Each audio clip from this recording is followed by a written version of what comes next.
nossa casa, estamos vendo as pessoas que estão vindo pela primeira vez. Gostaria que vocês se sentissem acolhidos, abraçados por nós, por essa casa, né, que gosta sempre de receber pessoas novas que vêm aqui nos visitar e, quem sabe, né, ficar constantemente aqui. É um prazer para nós receber todos vocês, né? E maior ainda receber o Rossano aqui hoje, né? Que, como o Rossano diz, é da casa já, né? Porque está sempre aqui conosco, partilhando todo esse carinho, todo esse conhecimento. Então nós sabemos que a espiritualidade de amiga, nós esteve aqui bem antes e continua aqui preparando esse ambiente para receber todos vocês. Para nós ajudarmos a espiritualidade, para que ela possa trazer para todos vocês, todos nós, muita energia, muita paz, né? Muito conforto, equilíbrio. Vou ler uma página preparatória do livro Vida Feliz, psicografia de Divaldo Franco, ditado pelo espírito Joana de Ângeles. Diz assim: agradece a Deus a tua existência. Louva-o através de uma vivência sadia. Exalta-lhe o amor por meio dos deveres retamente cumpridos. Dignifica-o, sendo-lhe um servidor devotado e fiel. Apresenta-o à humanidade, tornando-te exemplo de amigo e irmão em todas as circunstâncias. Glorifica-o, trabalhando pelo bem de todos, teus irmãos em humanidade. Respeita-o, obedecendo às soberanas leis que governam a vida. Reconhece-o em tudo e todos, mediante uma vida feliz, na tua condição de filho bem amado. E assim, seguindo esses ensinamentos de Joana de Ângeles, acredito que teremos uma vida abundante, de paz, de equilíbrio, de resignação, para seguirmos adiante nessa vida tão atribulada, mas que, se seguirmos esses conselhos de Joana de Ângeles, estaremos sempre junto com Deus e Ele sempre junto de nós, nos dando força para superarmos mais essa encarnação e nos tornarmos espíritos mais evoluídos, né? Porque esse é o nosso objetivo. Então agora que já estamos harmonizados, vamos procurar fechar nossos olhos, porque de olhos fechados a gente consegue se abstrair de onde nós estamos, dos ruídos externos, e fazer melhor essa conexão com o plano espiritual.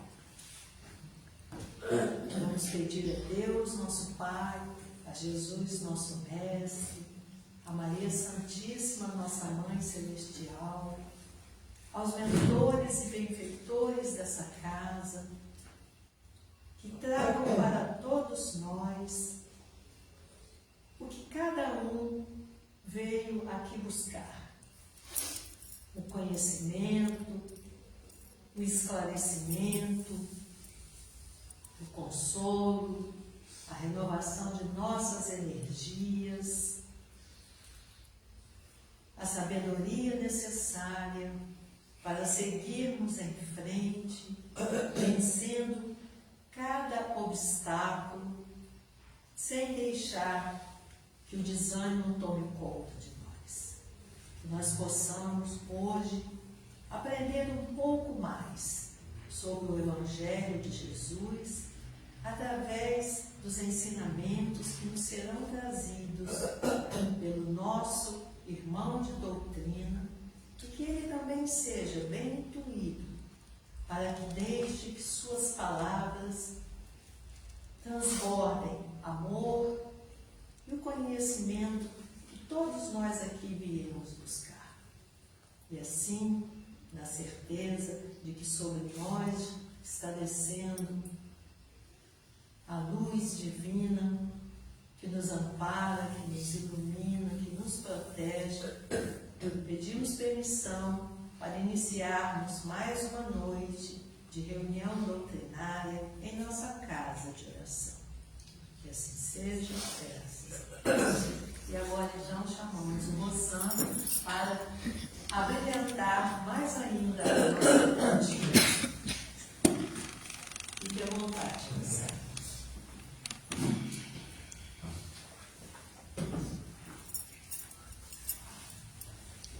Meus queridos irmãos, minhas queridas irmãs, nossos votos de muita paz. Eu tenho o microfone de lapela, tem que ver se vai ficar legal o som. Vocês estão ouvindo bem ou está repetindo? Pode aumentar um pouquinho? Eu acho o seguinte, eu acho que vou ficar sem ele. Mas sem o confio também. Não?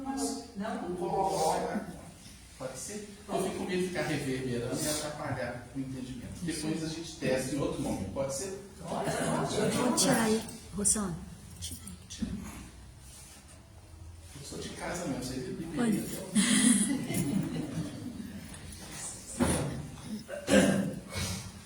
Vamos começar de novo para entrar no fluxo.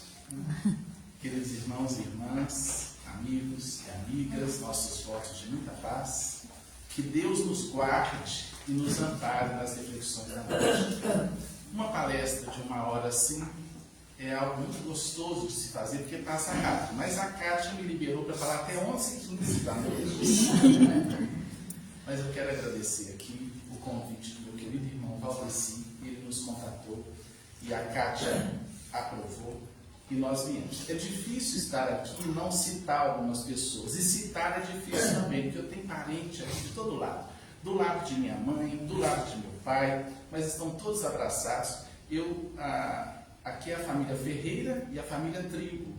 Né? Ainda bem que eu não assino Trigo, porque roçando trigo ia ficar meio complexo, embora o verbo seja roçando. Né?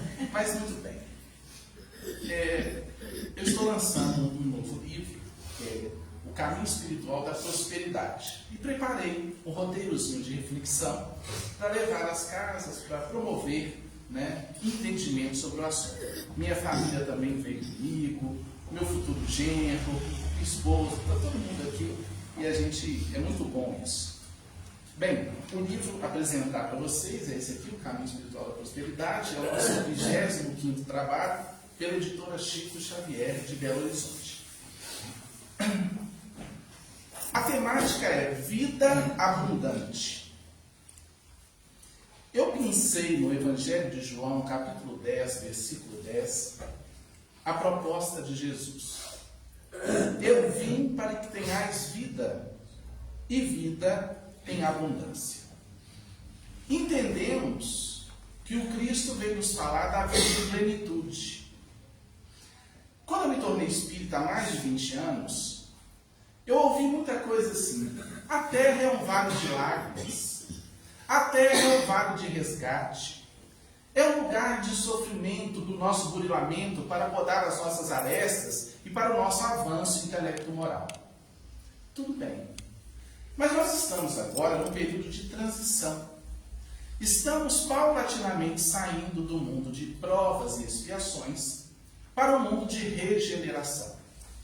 Temos aí até por volta de 2057 para fecharmos a transição e adentrarmos o período de regeneração. Para aqueles que estão chegando à doutrina espírita de outras filosofias e escolas teológicas, eu vou fazer um parêntese aqui bem para explicar o que é isso. As religiões literalistas, aquelas que entendem a Bíblia ao pé da letra, estão falando do fim do mundo, que nós estaremos no final do mundo, que vai virar a volta de Jesus, o grande julgamento, né? Os salvos à direita, os condenados à esquerda, e etc. Tudo isso é uma linguagem bíblica simbólica, metafórica, alegórica, para falar desse momento da grande transição planetária. O Espiritismo, ele vem decodificar os textos sagrados. A gente fala da codificação espírita, mas a codificação é uma explicação racional daquilo que os textos bíblicos trazem. E o Espiritismo está dentro de uma promessa de nosso Senhor Jesus Cristo, que está lá no Evangelho de João, nos capítulos 14 e 16. Ipsis verbis, disse o Mestre, tenho ainda muito o que vos dizer. Mas vós não podeis suportar agora, quando vier, porém, o Espírito da verdade, o Consolador, o Conselheiro, o Santo Espírito, o Advogado. Todas essas palavras estão nas múltiplas traduções da Bíblia em português. Quando vier o Paracleto, o Espírito da verdade, terá duas funções: relembrar o que eu disse e dizer novas coisas. Vamos entender isso. Jesus falou assim, olha, eu não posso dizer tudo. Ainda não. Para os nossos irmãos que questionam de outras denominações religiosas, e nós respeitamos todas elas, que o Espiritismo não segue só a Bíblia, o Espiritismo não segue só a Bíblia, porque a Bíblia recomenda não seguir somente ela. Porque se a mais alta voz da Bíblia, Jesus Cristo, disse que tinha ainda muito que dizer, e que não podia dizer naquele momento, quando ele estava encarnado, que viria outra voz, um outro Consolador, um advogado, um paracleto, um conselheiro, o Espírito da verdade, relembrar o que ele disse e dizer novas coisas, é que alguém chegaria. Fica meio antipático, talvez arrogante, dizer que nós, espíritas, participamos dessa nova revelação, porque nós, como movimento, somos poucos.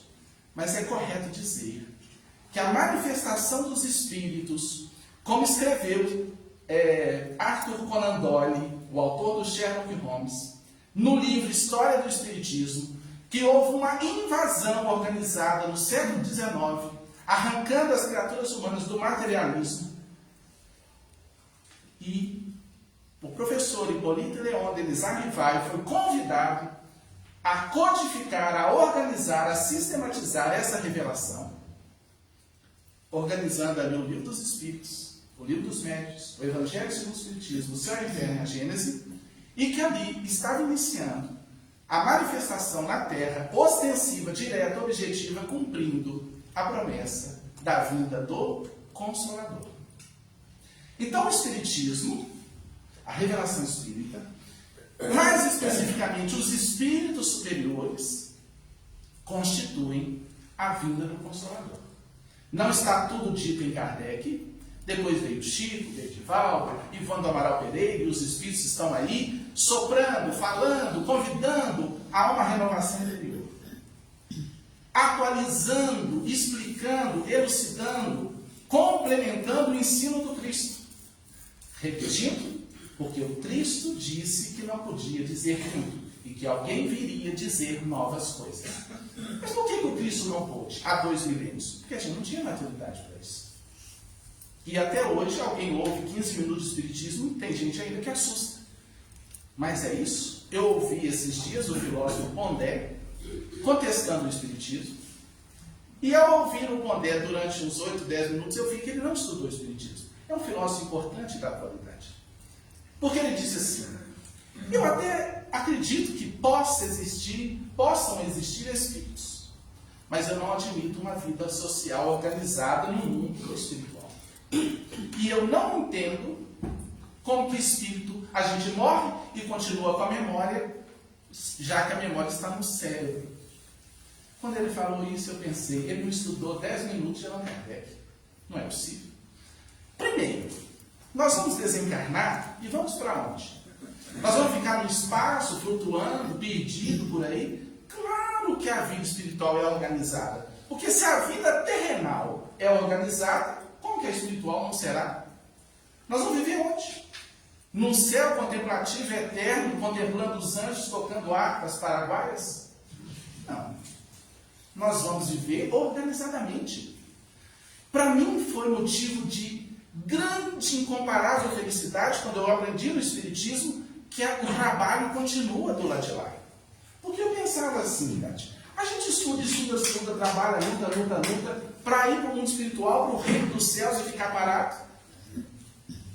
Qual a serventia de tanto labor, de tanto estudo, de tanta dedicação? Quando eu contatei o Espiritismo, eu descobri que a vida prossegue. Os médicos terrenos vão prosseguir, talvez não médicos, mas como ajudantes de médicos espirituais, como o Dr. André Luiz, lá no início, na obra Nosso Lar, que o educador daqui vai prosseguir estudando, que o comerciante também vai fazer algo. Minha mãe era costureira, ela falou assim, será que eu vou continuar costurando? Eu falei, a senhora alguma coisa vai fazer. E outro dia recebi notícia de que ela está fazendo visitas a pessoas doentes. Ela desencarnou em outubro do ano passado, mas já começando algum trabalho, porque se o Pai até hoje trabalha, disse Jesus, e eu também trabalho, nós vamos ficar de braços cruzados. Se o Pai trabalha e Jesus trabalha, nós vamos ficar parados.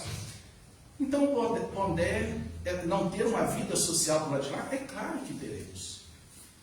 Agora, de repente ele acha que tem que ser algo muito diferente. Pode ser algo muito diferente daqui a alguns milênios, daqui a alguns séculos, para alguns de nós. Não é isso? A segunda coisa, memória. A memória não está no corpo. A memória está num corpo espiritual que Allan Kardec chamou de perispírito e que prossegue com o espírito no além. O corpo perecível vai para a sepultura. Agora, na vida espiritual segue o espírito que somos, ninguém tem espírito, nós somos o espírito, e o corpo espiritual que temos, perispírito. Todas as culturas religiosas do mundo falam do perispírito. E a memória está nele. Há um dado curioso que talvez o Pondé não considerou. Por exemplo, houve um acidente com o vocalista do Paralamas do Sucesso, Herbert Viana, e no início, após o acidente, ele esqueceu muita coisa, porque uma parte do cérebro foi afetada no acidente. Isso é para exemplificar o que é o perispírito. E vocês podem pesquisar depois, se a história é real, se o que eu li é real. Que ele esqueceu muita coisa, mas isso acontece com outras pessoas. Porque uma parte foi afetada do cérebro. Alguém materialista diria assim, está vendo? Ele perdeu esse registro porque estava numa parte do cérebro. Porém, tempo depois, ele começou a relembrar tudo. De alguma forma, ele começou a acessar no perispírito. Você sabe o que é o perispírito? É um corpo semelhante a este físico, porém energético. Vamos dizer assim. Na verdade, tudo é energia, né? O espírito de Joana de Anjos é energia pensante. O perispírito é energia modeladora. E o corpo físico é energia condensada. O cientista espírita, Dr. Hernando Guimarães Andrade, falava que o perispírito é o modelo organizador biológico. Ele chamava de MOB. É ele que modela. Quando o espermatozoide fecunda o óvulo, criando o ovo ou zigoto, e o corpo começa a se desenvolver, está sob a regência do perispírito. Esse corpo espiritual, é o corpo do espírito, ele passa por um processo de diminuição radical, vincula-se ao ovo ou zigoto e vai gerenciando o desenvolvimento ali do ovo ou zigoto dentro da mulher. O espírito, ele é trazido meses antes para a ambiência do lar, para vincular-se psiquicamente à família, né? Minha esposa teve a oportunidade de ver o nosso filho antes dele nascer.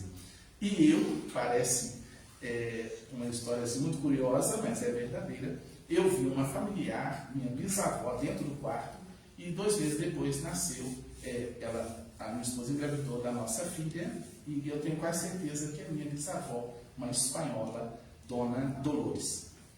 E os motivos que eu tenho quase certeza não foi só porque eu vi o espírito, não. Pelas características dela e pelo que eu ouvia de minha mãe sobre essa minha bisavó. Inclusive, hábitos, jeito, é uma espanhola escrita. Bem, então voltando, o espiritismo, o Pondé tem que estudar um pouquinho. Eu até vou gravar um vídeo explicando isso. A memória está no corpo espiritual, que é o corpo do espírito. Mas por que a gente não lembra das vidas passadas? Porque isso é bloqueado pelo novo cérebro. É a ordem divina para que a gente não viva aí lembrando de tudo. Alguns têm lembranças, né? Crianças têm lembranças, mas enfim. Então o Espiritismo veio nos falar dessa vida abundante, que não é só uma vida material. O livro que eu escrevi não fala de como ganhar dinheiro em 10 dias.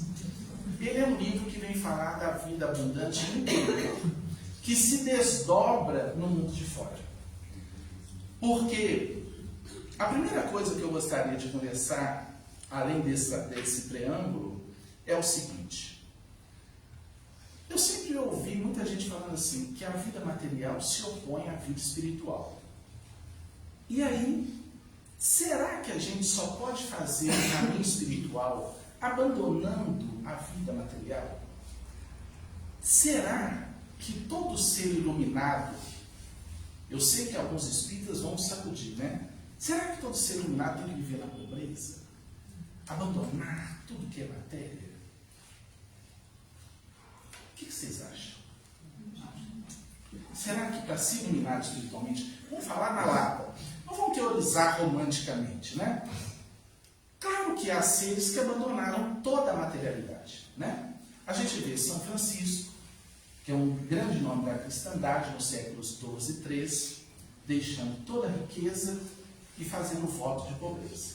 Ele dizia, eu quero viver como um mendigo.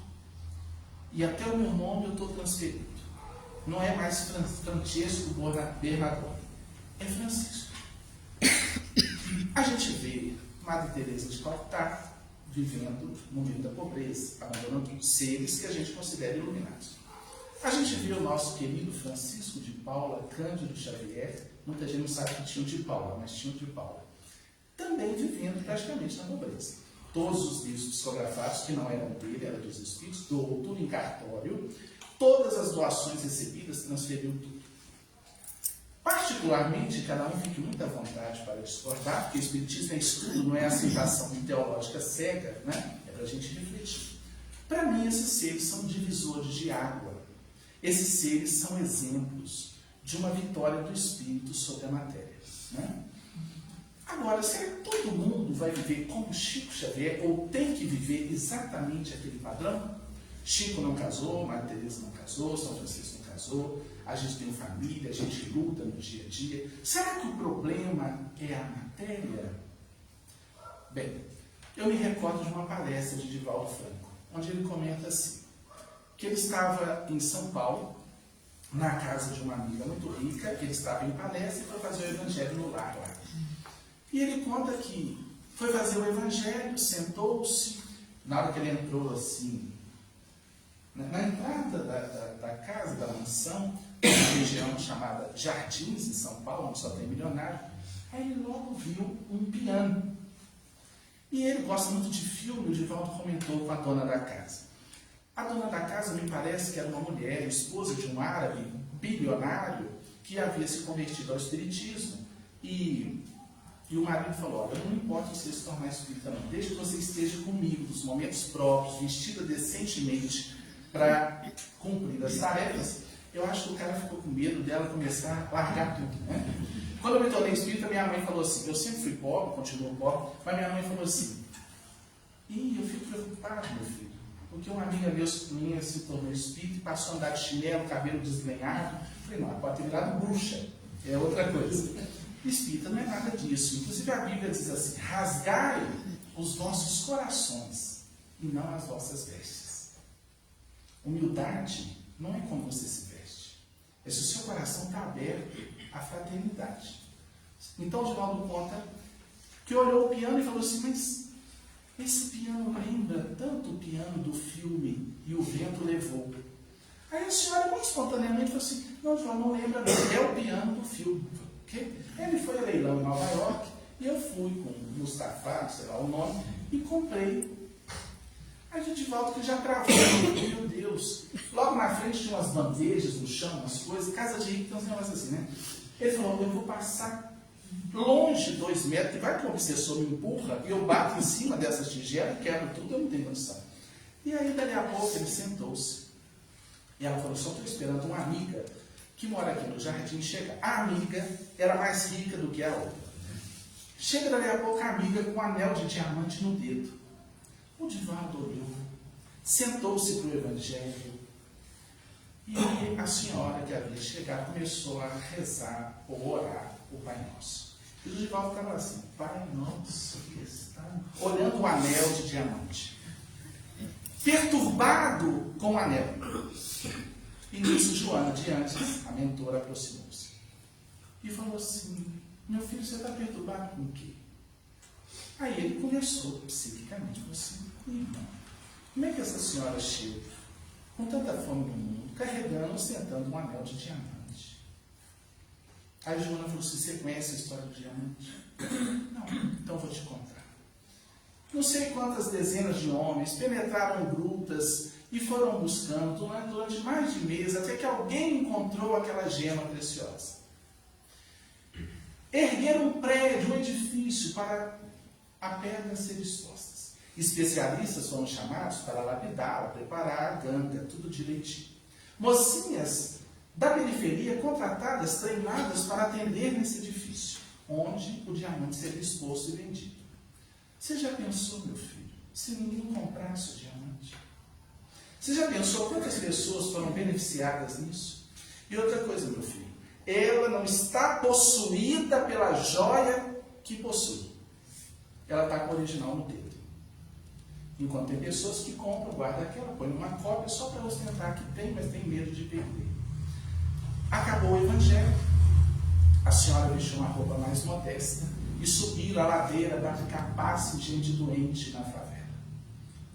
E o Divaldo ficou com esse registro. E todos nós ficamos.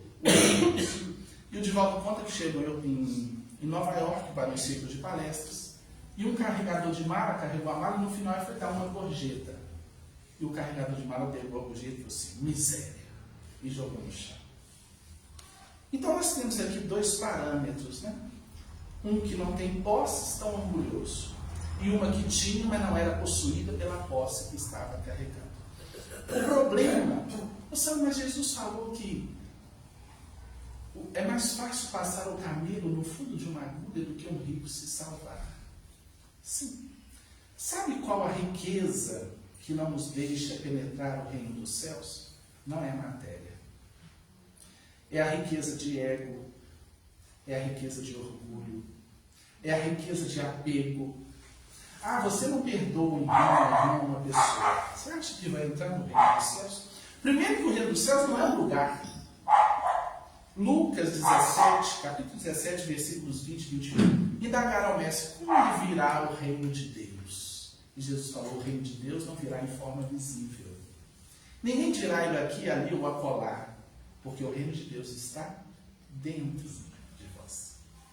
Então não é um lugar para onde a gente vai, é um lugar para onde a gente vai. E se a gente não pacificar as emoções, se a gente não trabalhar os nossos sentimentos, se a gente não perdoar, se a gente não desapegar, a gente não acessará o reino de Deus, que é interior. A posse não é problema, se nós não formos possuídos por ela. Se você ganha dinheiro, mas o dinheiro pode ser um perigo? Claro e evidente que sim. A gente vê nas casas espíritas, inclusive, muitos casos assim, e nas igrejas também, porque eu tenho amigos com quem eu converso. A pessoa está num momento difícil de saúde, um momento difícil no seu relacionamento, um momento profissional difícil. Ela vai para dentro do centro espírita, ela vai para dentro da igreja, ela cola no pastor, no padre, na dirigente, ela vai para a reunião e se deixar toma banho na caixa d'água do centro. A vida melhorou, o dinheiro caiu no bolso, harmonizou-se a relação, ou encontrou alguém, né? Tem gente que vem até para a religião para encontrar alguém, a coisa está tão difícil que o povo não está errado não, pode vir sim, quem está ouvindo de casa, vem para cá, quem sabe você acha o seu amor aqui. Mas o alvo é outro. O alvo é outro. Um problema financeiro, eu vou buscar Deus. Na hora que tudo pacifica, tudo bem. Cadê aquele companheiro? Sumiu. Tem amigos que somem, eu mando mensagem. E aí, fulano, você está sumido? Uma hora eu apareço.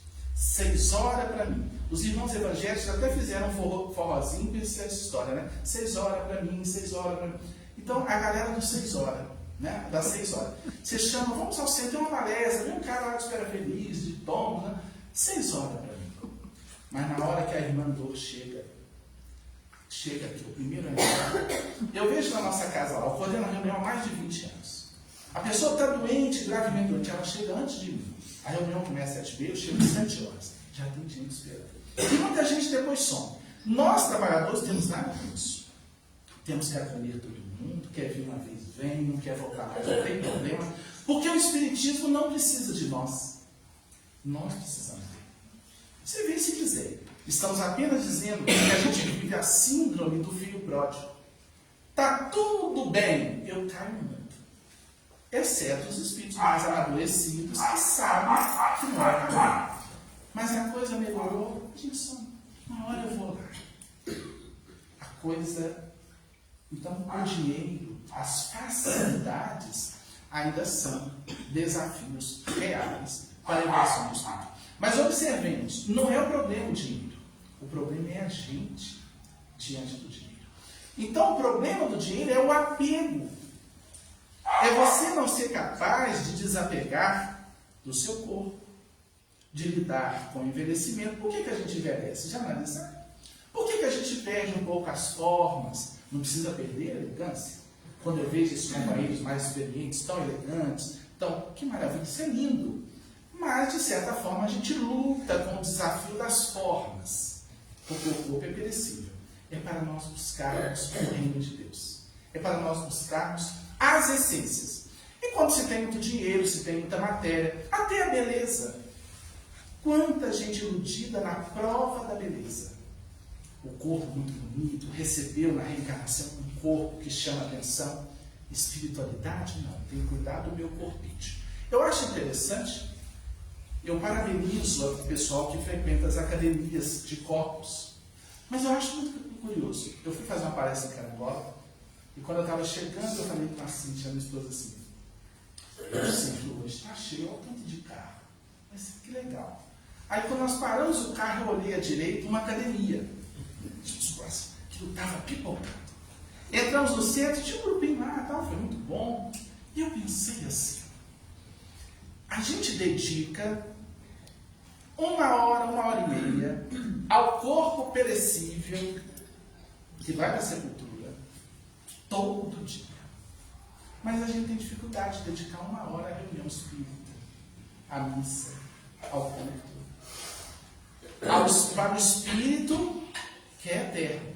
Então ainda vivemos nisso, né? Ler um livro, poxa, não tenho tempo, me falta tempo para ler um livro. Mas tem a academia. Não é para parar de ir à academia. É para a gente pensar assim, o que vale mais? O corpinho que vai para a sepultura, lá em Espera Feliz eu falo, que vai para o São Francisco ou para o São João Batista, o nome dos cemitérios. Eu acho excelente os cemitérios serem visíveis, para a gente não esquecer de que o corpinho vai para lá. E chega aos 20, aos 30, eu tenho um cliente que desencarnou esses dias com 30 e poucos anos. Um câncer. Fizemos toda uma preparação possível a se fazer, né, para que ele retornasse e retornou. Você pode chegar aos 90, aos 100, mas vai, porque nós não somos daqui. Então o problema nosso, repito, é esse apego. Uma outra pergunta que eu gostaria de fazer. A vida universal, a criação, a obra divina universal, é rica ou pobre? A obra divina de Deus é rica ou é pobre? Margarete, riquíssima. Vocês concordam? Para onde a gente olha, né? Escreveu o salmista Davi: os céus proclamam a glória de Deus e o firmamento anuncia as obras das suas mãos. Para onde a gente olha, a riqueza de Deus. Numa flor singela, como diz João diante diz, a assinatura do Criador na obra da criação. Uma flor. O Divaldo até conta que estava no exterior, ia para uma cidade, de repente ele olha aquele mundo de flores amarelas, aquele canteiro lindo de flores. Ele pediu ao motorista, olhou a hora e falou assim: para um pouquinho. O motorista parou: o senhor está passando mal? Não. Posso descer 3 minutinhos? O motorista, claro. Ele desceu, caminhou, entrou no canteiro com cuidado e entrou em êxtase diante da obra da criação, vendo aquelas flores, aquele canteiro de flores. E ali Joana apareceu e disse a ele: as flores são a assinatura do Criador na obra da criação. Onde eu chego e vejo uma planta, uma flor, é a presença divina. Em algo tão pequeno, detalhes, riquezas. Mas quem vê? Quem tem olhos de ver. O Divaldo sentiu. Quando ele voltou para o carro, o motorista disse assim: Divaldo, senhor, eu nunca tinha observado esse canteiro. Eu passo há mais de 10 anos carregando pessoas aqui. Porque o motorista foi atrás dele. E eu não sei se entrou na aula do Divaldo, na percepção do Divaldo. Ele falou: que coisa divina. A riqueza não é ter. A riqueza é enxergar. Chico Xavier, após as demoradas reuniões, as nossas reuniões duram 1 hora, a gente fica olhando o tempo para acabar para ir para casa. As do Chico começavam 7, 8 da noite, terminavam 3 da madrugada. Após as reuniões, ele ia comer uma broa de fubá, um cafezinho com os amigos. Moçando, quanta simplicidade. Vocês imaginam a riqueza da percepção de um Chico Xavier? Vocês acham que um Chico senta diante de um cafezinho, de uma broa, e sente só um pedaço de fubá com um pó ali esquentado? Não. Na medida que o ser amplifica a sua percepção espiritual, através da evolução intelecto-moral, ele vê luz. Jesus disse: bem-aventurados os puros de coração, porque verão a Deus. Não verão Deus antropomórfico, sentado num trono, regendo as nações. Ver Deus é sentir Deus. Fruir. A palavra é com R, não de fluir, é outra coisa, né? Fruir significa sentir. O que é a verdadeira riqueza? É despertar o mundo interior para perceber tudo à nossa volta. É aquietar o campo mental para sentir Deus, como escreveu Rubem Alves, Deus no grão de areia. Enquanto estivermos dominados pelo turbilhão mental, pelos problemas, não teremos essa percepção. Qual o caminho, portanto, da verdadeira abundância, da vida abundante?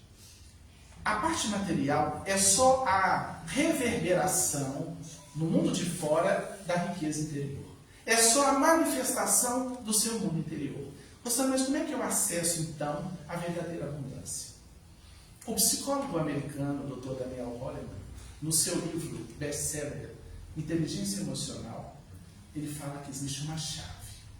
E, curiosamente, esta chave está em Sócrates, no Evangelho de Jesus e no Espiritismo. O Dr. Daniel Goleman diz que a chave do autoconhecimento, que o autoconhecimento é que nos faz acessar a harmonia interior. Essa é a chave para o reino de Deus. Está em Sócrates, quando ele cita a frase do oráculo de Delfos: homem, conhece-te a ti mesmo. Está em Jesus, quando ele fala que o reino de Deus está dentro de nós, Lucas 17, 20 e 21. E está no Espiritismo, questão 621, questão 919 do Livro dos Espíritos. Qual o meio prático mais eficaz para resistir ao mal e evoluir? Os Espíritos responderam: um sábio da antiguidade já falou disso. Conhece-te a ti mesmo. Questão 919 de O Livro dos Espíritos. A mesma proposta de Sócrates, 400 anos antes de Jesus, o Espiritismo e um dos maiores psicólogos da atualidade.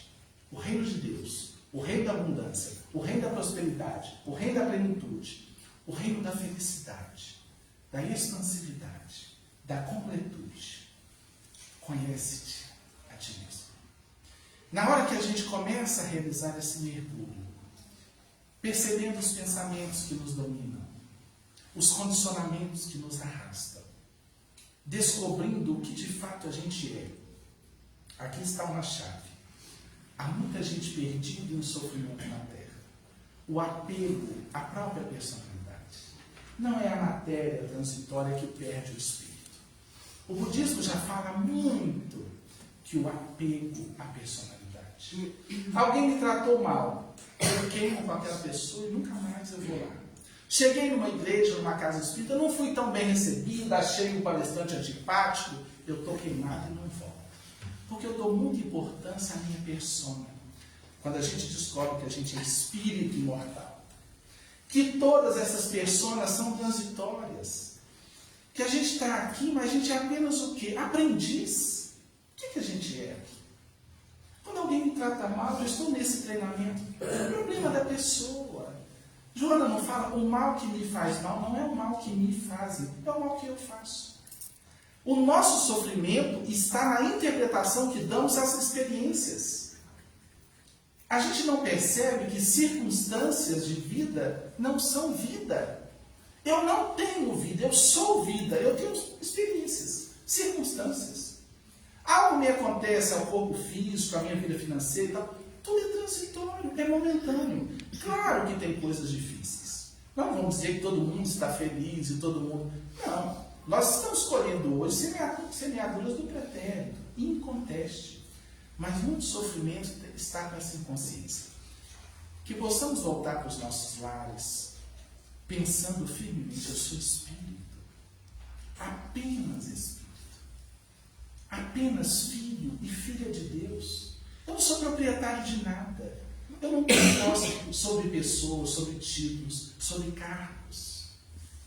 Um amigo meu que trabalhou na justiça há muito tempo, mora em São Paulo, Dr. Juarez de Oliveira, autor de livros, amigo da família, é um senhor já, trabalhou muito tempo com altas autoridades, com desembargadores. Ele falou assim, Sam, é triste ver quando alguns deles aposentam essas altas autoridades, que eles visitam o lugar onde trabalharam toda semana para sentar num cadeirão dessa altura e alguém vir servir café e chamar de excelência ou de doutor. Pessoas apegadas. Você pode amar a sua profissão, o direito, a medicina, ganhar muito dinheiro, mas saiba, você é um espírito. Apenas. Carl Gustav Jung dizia, ele, na condição de psicólogo, quando você atender alguém, conheça todas as teorias, mas seja apenas uma alma ouvindo outra alma. É tão importante a gente saber que nós somos espíritos. E se a gente examinar detidamente o nosso sofrimento, é por apego. Alguém nos criticou. Qual o problema? É a opinião. Quando eu ouvi Divaldo dizer, o sofrimento é porque a gente dá muita importância à opinião dos outros. Alguém te falou mal de você, teve uma opinião torcida. Problema da pessoa. Deixa o tempo trabalhar. Acalme seu coração e faça a sua parte. Porque sabe qual é a estratégia do mal? Nos fazer parar. Criar quizumba, problema, para a obra não ser feita. E a gente cai igual criança e volta com vergonha depois. Eu não tenho medo de morrer. Eu acho que eu tenho vergonha. Eu acho que a gente deveria ter vergonha de morrer. De chegar no além, diante dos mentores, e falar assim, eu oportunizei isso. O que você fez? Eu participava do centro lá, não tinha problema lá com a Cátia, com o Valdeci, com a Neide, não sei o que, nunca mais voltei. Tudo bem, você pode afastar, mas nunca pare de trabalhar. Não quer dizer também que o trabalho é só aqui dentro, não. Mas nunca pare de trabalhar. Não se apegue. E saiba perdoar, né? Do latim perdonare, per in derredor, doar, donar é doar, doe. Alguém opina, pensa, é problema da pessoa. Deixa o tempo. O tempo vai trabalhar e põe tudo no devido lugar. Para contemplar o reino de Deus, para acessar o reino de Deus, porque o mundo de fora tem as coisas do que a gente é, do que a gente sente. Vamos ilustrar. Para as mentes que precisam de entender melhor. Uma vez uma senhorinha me falou assim, professor, quando o senhor fez, adorei o seu seminário, mas quando o senhor falar, dê exemplos, conta umas histórias para a gente fixar. Foi uma lição que eu nunca esqueci. Imagine você chegando numa praça, está feliz de ter uma praça aqui também florida, muito agradável. Só que você deve todo mundo naquela praça. A praça está exuberante, as flores coloridas, o ambiente agradabilíssimo.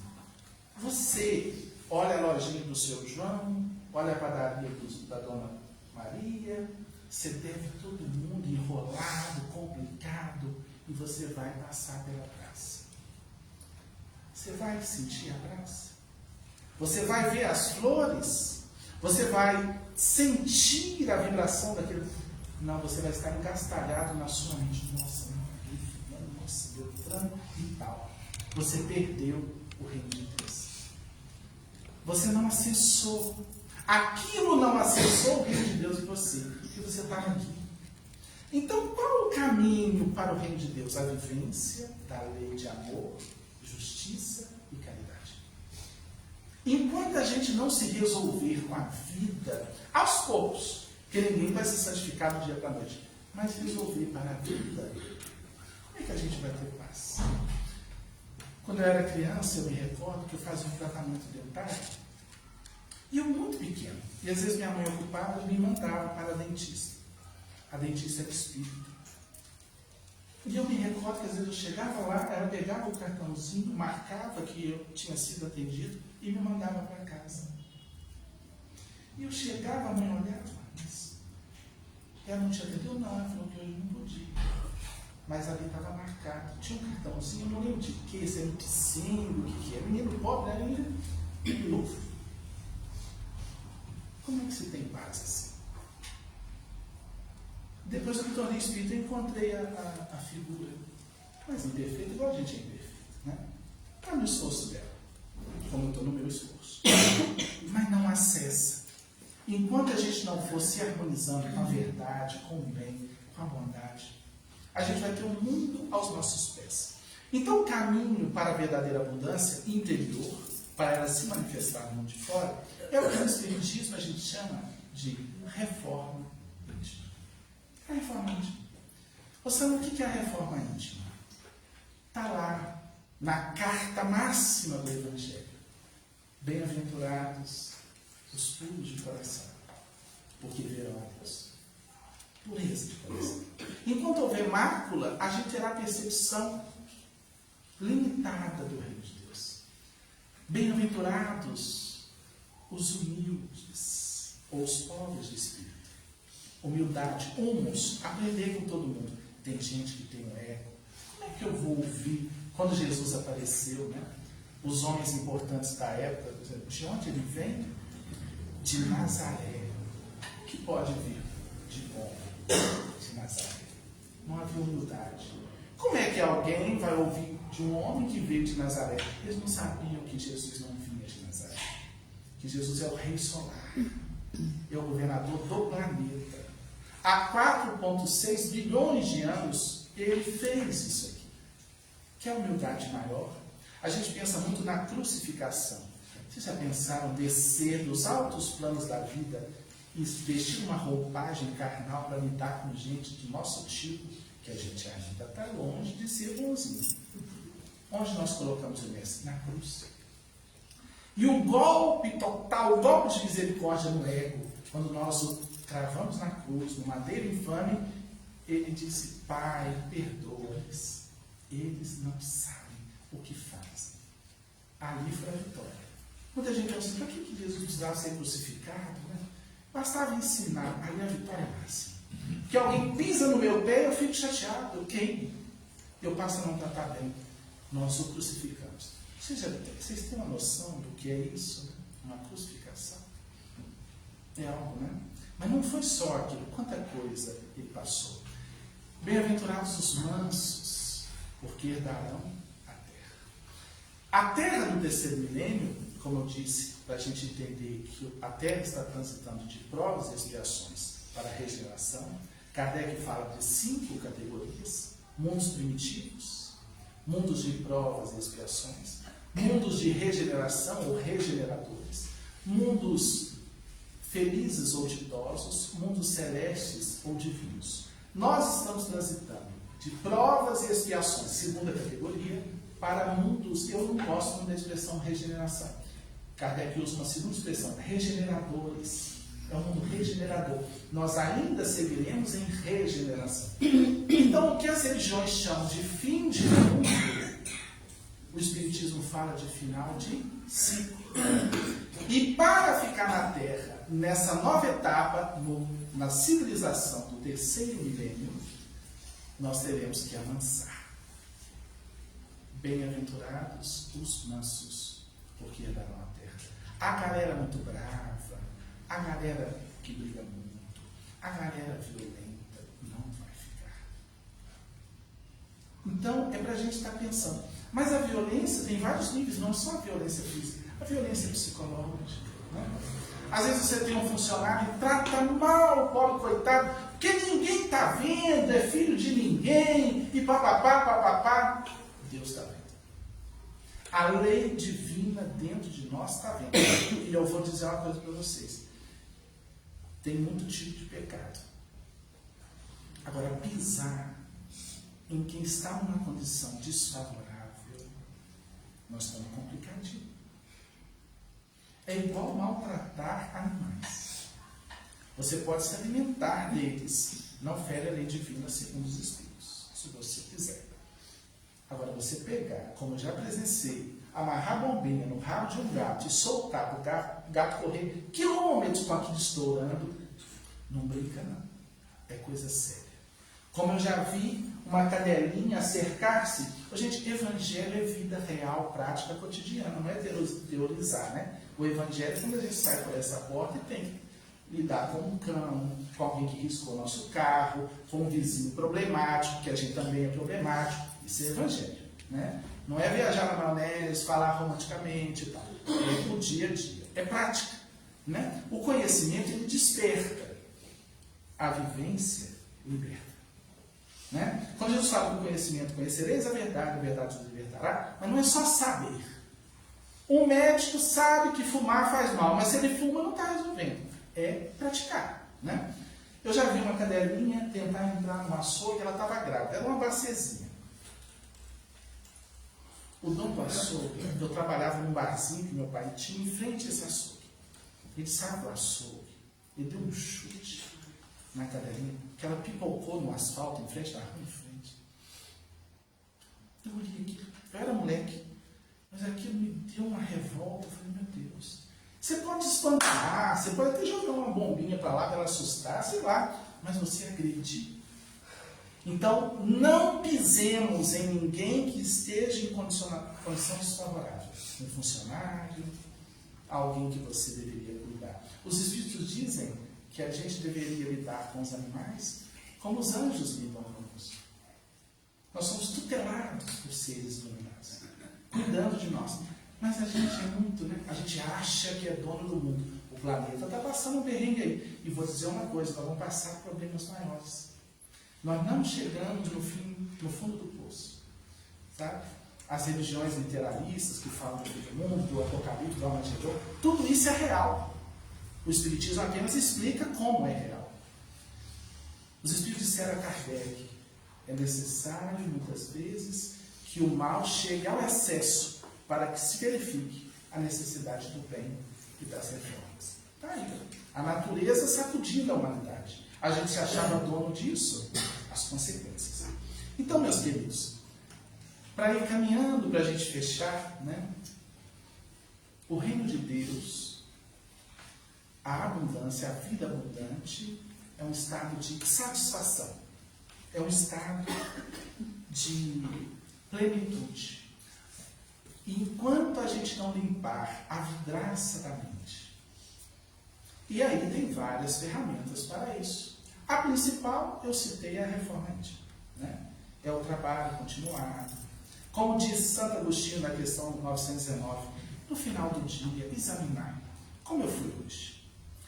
Por exemplo, como eu falei hoje. No livro, tem alguns capítulos dedicados ao poder da palavra. Nós vivemos o que falamos. A palavra é co-criadora com o Criador. Passa a ser mais gentil, menos rascante. Tem pessoa tão assim pesada, você fala, pessoal, cuide disso, borrigue sua palavra, trate bem. Mesmo a pessoa mais difícil, no seu trabalho, aquele patrão, aquele colega difícil. Tem gente, o Espírito Milanês diz que tem palavras neutras, palavras negativas e boas palavras. A maioria vive falando coisas neutras que não servem para nada e palavras negativas. Vamos a partir de hoje abençoar a nossa vida. Vocês já perceberam, hoje é uma noite relativamente fria, espero que ele está mais frio. Eu falo sempre que quando eu calço um sapato, eu penso assim, meu Deus, que coisa maravilhosa um sapato. É tão simples e tão confortável. A gente calça e anda com segurança. Eu estava com vontade de andar, mas eu esqueci lembrei do celular. Perceba que você anda e agradeça. Perceba que você alimenta, que Deus arquitetou a sua língua com partes específicas nas papilas gustativas para sentir o gosto azedo, o doce, tudo isso é elaborado para a nossa felicidade. Você se dá conta disso? Que a gente consegue ouvir sons, um aparelho. Se a gente estudar o aparelho auditivo, a gente deixaria de ser ateu. Porque o acaso não dá conta de fazer um prato de salada. Joga aí no espaço 2 rodelas de tomate, 3 folhas de alface, um pouquinho de sal, umas gotinhas de azeite, um prato, e vê se o acaso monta um prato de salada. Não monta. Pode circular milhões de anos com harmonia, o tanto de sal que tem que ter, o tanto de azeite. Não. Se até um prato de salada uma inteligência tem que organizar, e a obra universal? E o aparelho visual, o aparelho auditivo? Sentir a vida, perceber, andar. A relação sexual, o acaso daria conta? E a gente pode falar disso tudo é divino. As religiões que disseram que é pecado, um orgasmo, o acaso daria conta? O prazer sexual é divino, não tem nada de errado. O errado são os excessos, a promiscuidade, a prostituição, que desgastam o ser fixamente em zonas enfermiças. Mas prazer é divino. A gente não sabe, a gente não percebe, a gente vive reclamando, a gente vive lamentando.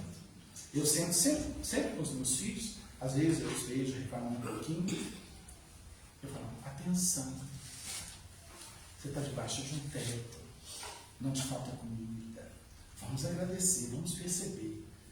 Poder sair de casa e assistir uma palestra, sentir a vibração do ambiente, aquietar o turbilhão. Quantas vezes a gente chega a um ambiente como esse e a mente, o turbilhão, não está sentindo nada. 20 minutos de palestra, de estudo, de uma reflexão, de uma prece, de um acolhimento. Quem já teve essa experiência de chegar aqui ou num outro ambiente religioso e dali a pouco sentir que o turbilhão pacificou? Levanta a mão. Sem vergonha. Muito bem. Uma floresta de mãos. É Deus. É Deus. Só que a gente reclama. A gente viciou, a gente adoece, a gente vicia no negativo. Observar o ar que a gente respira. Outro dia, com um cliente, um entregador de medicamentos, fazendo uma terapia, ele muito ansioso, né? E eu falei, vamos desacelerar. Vamos alimentar, por exemplo, observando o alimento.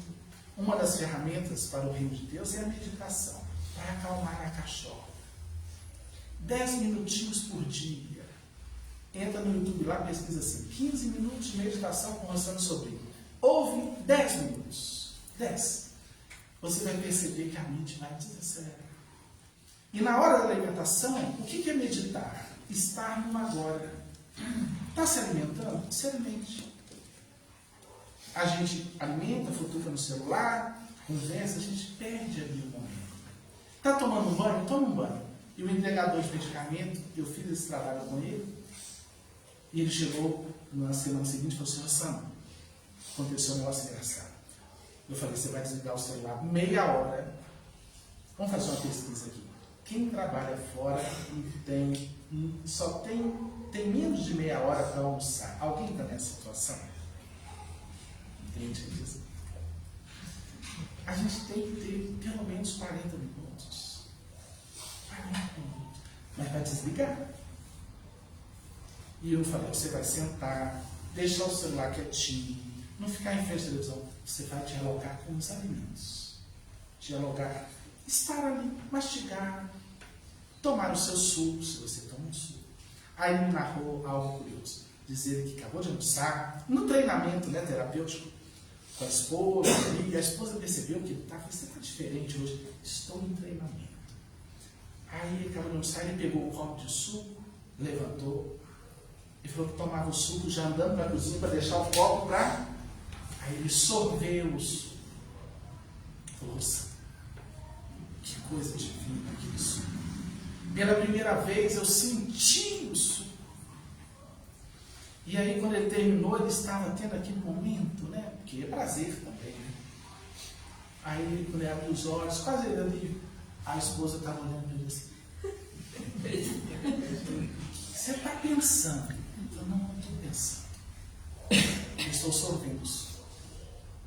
Os discípulos de Buda encontraram os discípulos de um grande mestre. E eles disseram assim, nosso mestre materializa alimentos com as mãos. O que o de vocês faz de extraordinário? Os discípulos de Buda falaram, e o nosso vai muito além. Materializa ouro, diamante, riquezas. Só que Buda tinha a riqueza dele. Ele falou, não. O nosso mestre, quando se alimenta, se alimenta. Quando dorme, dorme. Quem que dorme dormindo? Quanta gente que precisa de remédio para tentar dormir? Porque não dorme. Percebe a dificuldade do reino de Deus? Porque a gente está tão carregado psiquicamente que a gente não dorme. Aí a gente vai ao médico, que muitas vezes tem que ir, para dopar um pouquinho e dormir. Porque tem que dormir. Porque a gente não desacelera a cachola. A gente não pacifica as emoções. A gente vive em beta, a mente de 12 a 40 ciclos de pensamento por segundo, a gente tem que desacelerar. Meditação, reforma íntima, prática do bem. Ouça uma música instrumental. Então Buda, quando comia, comia. Quando dormia, dormia. Quando falava conosco, falava. Nesse momento nós estamos, alguns de nós, em alfa. Estamos presentes. Nos textos antigos das Escrituras, o Senhor da vida se identificava como aquele que é. Deus não é aquele que foi, nem aquele que será. Deus é aquele que é. Presente. Jesus disse, quem toma do arado e olha para trás, não está apto para o reino de Deus. Passado. Muito passado. Mente. Porque o passado está só na mente. Depressão. E Jesus também disse, não vos inquieteis com o dia de amanhã. A cada dia basta o seu cuidado. Olhar os lírios do campo. Nem Salomão se vestiu como um deles. As aves do céu que não semeiam nem ceifam. Futuro. Muito futuro, ansiedade. O reino de Deus não está nem no passado, nem no futuro. O reino de Deus é o agora. Vivamos o carpe diem espiritual. Não o carpe diem hedonista das sensações, das paixões. Não, o carpe diem do agora. Sintamos. Tome o seu cafezinho, sentindo o café. Namore sua esposa, sua namorada, seu esposo, seu namorado, seu parceiro. Sentindo, é dom de Deus. Um cliente me disse, nem quando eu estou namorando, eu estou com pensamento. Vai ter o mundo e não vai sentir a vida. Percebe? Jesus disse, de que adianta ao homem ganhar o mundo e perder a sua alma? Ou seja, não está conectado. Que a gente possa ir para casa com essas reflexões. Esses treinamentos, reforma íntima, meditação, quietude, silêncio. Os santos católicos, alguns tinham a prática da contemplação. Nós estamos numa sociedade, nós saímos de uma vida artesanal para uma vida altamente tecnológica. Quase a gente não vê alguém contemplando uma árvore, uma flor, um canteiro, uma peça de arte. A gente perdeu. A gente está sempre correndo atrás do vento, como diz Eclesiastes. A gente está perdendo a vida. Vivamos hoje. São Francisco de Assis estava aguando um canteiro quando o discípulo disse, Pai Francisco, se a morte chegasse hoje à tarde, o que o senhor faria? Ele disse, eu continuaria aguando o meu canteiro. Se a morte chegar logo amanhã, daqui a 2 dias, prossigamos aguando o nosso canteiro. Porque a vida é uma só. do ponto de vista espiritual, no corpo ou fora do corpo, ao longo das reencarnações. Mas até a gente conseguirá trabalhando, treinando, dissipar o nevoeiro da mente, que obstaculiza os raios do sol, a consciência, penetrar e iluminar a nossa vida. Que a gente possa fazer esse caminho. Quero pedir licença, que eu acho há muito eu não falo um poema que eu gosto. E eu gostaria de deixar algumas palavrinhas desse poema, que diz que todo mundo pode realizar, todo mundo pode instaurar na sua própria vida o reino de Deus. Há 2 milênios, Jesus disse assim: é chegado o reino de Deus. Passaram-se 2 milênios, cadê o reino? Era ele. Ele vivendo. Percebe? Um Chico Xavier, chegou o reino de Deus para ele. Uma Maria Teresa, chegou. O reino de Deus já chegou, porque ele é interno. A gente fala de mundo de regeneração. Tem muita gente já vivendo o mundo de regeneração. Agora tem muita gente quase no mundo primitivo. Então saiba que você é capaz, que você pode fazer a diferença. Não precisa esperar que os outros façam, né? É a história daquele beija-florzinho que, pegando fogo na floresta, encheu o pico no riacho e jogava as gotículas sobre o incêndio. Um elefante gigantesco olhou e falou: você enlouqueceu? Você acha que vai apagar esse fogaréu com uma gota d'água desse bicão todo? Ironizou. E o beija-florzinho disse assim: eu sei que não. Eu só estou fazendo a minha parte. Seja você esse beija-flor, que faça a sua parte, que seja sal da terra, luz do mundo. O sal é que dá tempero à vida, sabor. E luz que ilumina os passos daqueles que jornadeiam conosco. Seja você o beija-flor. O elefante envergonhado chamou uma manada, encheram as trombas e apagaram o fogaréu. Você pode ser esse beija-flor na sua família, no seu trabalho, na casa espírita, na sociedade. E o Espírito Amélia Rodrigues diz assim: Senhor, eu reconheço a minha pequenez, mas por isso desta vez eu venho rogar-te misericórdia. Eu gostaria de ser uma galáxia de estrelas para iluminar a Terra inteira. Mas se eu não conseguir, eu te quero pedir para ser um pirilampo na noite escura, iluminando a treva, a amargura de quem anda na escuridão. Eu queria ser uma chuva generosa, fazendo reverdecer o chão, mas se eu não puder, deixa eu ser um copo com água fria, matando a sede, a agonia de alguém na exasperação. Eu gostaria, Senhor, de ser um trigal maduro para repletar de pão a mesa da humanidade inteira.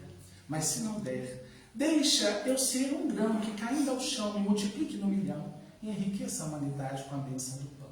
Eu gostaria de ser uma montanha altaneira, de onde se pudesse avistar a terra inteira, mas se eu não lograr, deixa eu ser uma pedra, pavimentando o caminho por onde passa o herói na busca do seu destino, de sua autoiluminação. Eu gostaria de ser uma escada que conduzisse o artista, o esteta ao seu ideal, mas se eu não lograr, deixa eu ser pelo menos o primeiro degrau. Eu queria ser cantor, declamador, compositor, para cantar a tua mensagem de luz. Mas se eu não conseguir, Jesus, deixa eu ser uma árvore, com a estrada sob sua sombra, ou então estar ali no chão, esperando de mansinho, passar um coração pelo meu caminho, e quando ele se for, eu lhe possa dizer: olá, amigo, para onde vai? E se ele, olhando para trás, me inquirir: quem és tu? Eu lhe possa dizer: sou teu irmão, dá-me tua mão. Sou teu amigo, eu irei contigo, e lado a lado eu possa declamar: Senhor da vida, muito obrigado porque eu nasci. Muito obrigado por estar aqui nesta noite, no amor de Jesus, abraçando irmãos, nesse amplexo de luz com encarnados e desencarnados, recebendo essas energias refazentes, medicamentosas, purificando a alma, iluminando a mente, apontando metas e caminhando de mãos dadas rumo à grande regeneração. Que Jesus, o Mestre incomparável, nos ampare, que voltemos aos nossos lares em muita paz. Muito obrigado pelo carinho.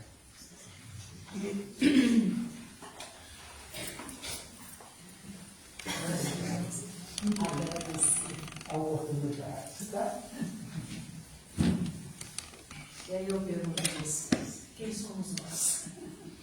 Somos quem quisermos ser, quem pudermos ser.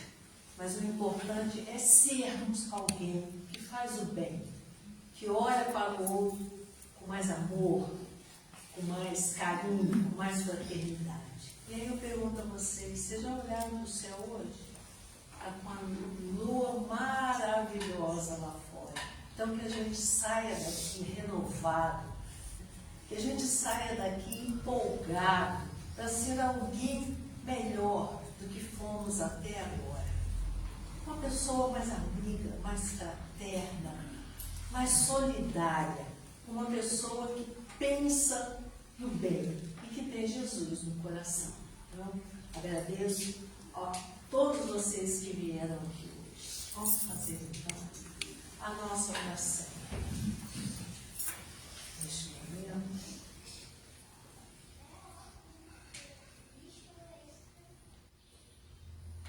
Agradecemos a Deus a oportunidade de termos aprendido um pouco mais sobre o que Deus e Jesus fizeram e continuam fazendo por todos nós. Que todos nós, espíritos encarnados e desencarnados, possamos aproveitar todas as oportunidades que nos são dadas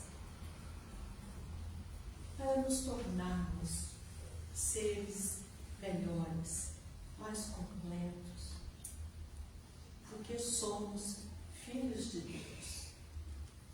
Podemos e devemos honrar aquele que nos deu a luz, que nos deu a vida, que nos deu amor, e fazermos cada vez mais melhor do que temos feito até agora. Que as nossas energias, as nossas boas vibrações alcancem a todos aqueles que neste momento ainda não conseguem enxergar essa luz divina dentro de si e ainda estão passando por dores e sofrimentos. Que eles tenham resignação, força e coragem para olharem primeiro para dentro de si, se perdoarem e perdoarem aqueles a quem eles acham que foram os algozes. E depois levantar os olhos para o céu e pedir ajuda, porque essa ajuda sempre vem em forma de boas intuições, em forma de amigos que cruzam o nosso caminho e estão esperando apenas que nós os abracemos, que nós compartilhemos com eles as nossas dores, as nossas aflições, mas também as nossas alegrias e os bons sentimentos. Quando aqui estivemos, a espiritualidade amiga nos banhou com a renovação das nossas energias, com a purificação dos nossos pensamentos, para que nós, ao sairmos daqui, levássemos todos esses bons sentimentos a todos aqueles que cruzarem o nosso caminho. E assim, muito agradecidos, energizados, que possamos sair daqui e termos uma semana de muita paz, muita tranquilidade, ao lado dos nossos entes queridos. E assim, muito gratos, pedimos a permissão para encerrarmos mais uma noite de oração em nossa casa. Que assim seja, graças